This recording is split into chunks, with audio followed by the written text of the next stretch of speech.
Welcome back to FPL Focus, everybody. I'm Livesey Lovesit, your host, and today we have a brand new show. So this is a new format that I've been thinking about for a very long time. I've not seen it in the FPL community, so hopefully it's a gap in the market, and hopefully this show takes this channel from strength to strength. So what it is we're going to be doing a match review, and I am going to do shows for every single game over the Premier League weekend. That's the aim, that's the intent. Let's see how it goes. Starting with last night's game. Without further ado, let's just get on with it. Right, let's have a look at Brentford versus Brighton then. Now, Brentford, by the way, were unbeaten in their last 10 league games on a Friday. And this was Thomas Frank's 200th game in charge. So maybe we should have expected a little more from Brentford going into this game. Brighton, on the opposite side of things, are looking for their first win under the new manager, De Zerbi. And going into the game, it was all about defenders, to be honest with you. Going into the deadline, Reece James being ruled out was in a lot of teams, caused absolute chaos. Nobody knew where to go. Yeah, lots of people talking about Brighton, and there was a big debate whether it should be Dunk or Webster. Lots of people still owning Gross, bringing in Trossard this week as well. That was a major transfer for a lot of people in midfield. And one of the things to be keeping an eye on in this game was the Raya versus Sanchez. Sanchez at 4.7s at the moment. Raya at 4.5, trying to secure his place for the Spain national team going into the World Cup. There is something to be keeping an eye on there as well, because we haven't got a goalkeeper at 4.5s that we're relying on at the moment. And then the most owned player of the game was Ivan Toney. First and foremost, what a great game for that main man up there. That goal, little cheeky back heel flick that went past my goalkeeper Sanchez, really upset me, but lovely finish, full of confidence. The man, he is the man.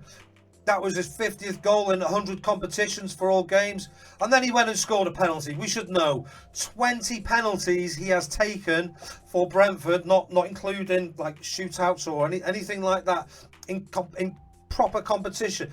8 of those in the Premier League, and out of the 20 he's taken, he's scored every single one. This man is a penalty hero. Not many players doing better than him in the Premier League, only 2 so far, but I'm sure 3 more penalties and he'll be right up the top there. So let's have a little bit of a deep dive into some of the facts then, some of the stuff that's going on. First of all, let's have a look at the players who did well. We can see that main man of the evening was Ivan Toney, 2 goals, although he did pick up a cheeky yellow card in the dire minutes to have a point deducted off him. Second player to score really well was Raya in goal. As we're talking about these 4.5 goalkeepers, he's in 5.2% of the teams. Maybe, just maybe, we'll have a look at the fixtures in a bit. Maybe there's a player there up until the World Cup if you need to replace your goalkeeper. But other players of note that sort of stood out, I mean, nobody in Brighton got more than 2 points whatsoever. Not surprising, seeing as they lost 2-0. Maybe they're going to do well in their next fixture, but maybe not. One thing to note, Undav came off the bench in the 72nd minute. He was a player lots of people talked about in the early sort of pre-season, did really well in Belgian football. Maybe just to keep a long distance eye on, is he going to start making the step up and be playing more in this team? Although he didn't go up front because Welbeck stayed on. He came on for Trossard and Gross, and I've coming on with Lallana at the same time. So not much to see there, to be honest with you. And then the guy who got the assist, Onyeka, he came in off the bench. So not necessarily, anybody to be watching. As you can see, he's in nobody's team at this moment in time, but something to keep an eye on. Who did well then? As we can see, Toney absolutely smashed it. He is the guy who's getting the shots. 2 shots on target. The big chances fell to him. 1 did fall to Onyeka. So possibly something to look at for the future. But that's pretty much it there for me. If we look in terms of defensive stats in defence, as you can see, the expected goals conceded for Brentford was over 2.07. which is fantastic to think that they then ended up keeping a clean sheet. The expected clean sheet was 0.11, so they weren't expected to keep a clean sheet in this game, which just goes to show how hard they worked. And maybe, you know, Thomas Frank was talking after the game how they had to sort of go back to basics a little bit, and maybe they've done that. But for me, Brentford, or the Ben Mee was like the highlight of this.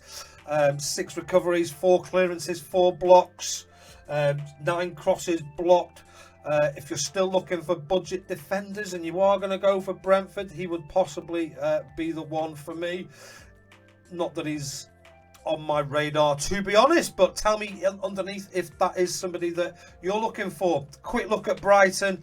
As we can see, expected goal involvement. Solly March was the player that sort of stood out for them in terms of attacking. They have got a good fixture against Nottingham Forest coming up. But after that, it's pretty tricky, to be fair. So, as you can see, not much going on defensively for Brighton. Duncan Webster, not really doing it. They've done some defending, but they've let 2 goals in. Expected goals conceded was 1.75.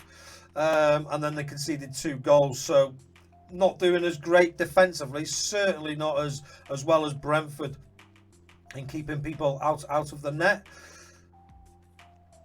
Fixtures coming up. This is from an offensive point of view. Brentford are second up until game week 16, so I don't think these fixtures here, game week 13, 14, 15, are the worst ones for Brentford attackers. And Brighton, to be honest with you, after game week 12, it's a goodbye for me. They've got Man City, they've got Chelsea at home, which will be tough. Wolves away, which will be tough for them, I think, looking at things moving forward. That could be the game they do get. And then Aston Villa at home. So after game week 12, I think it's time to get rid. But there's only one player from here that makes my watch list, and it is this man here, Ivan Toney. He makes the watch list moving forward. Like I say, game week 13 to 15. Got some good fixtures there. If I need a striker in that week, then that might be somebody that I'm going for. Right, this is where you guys come in now, because those are my thoughts. What are your thoughts on this game? What are your plans with Brighton players after Forest? Are you going to be bringing Toney in? Is Raya a good option for 4.5 goalkeeper?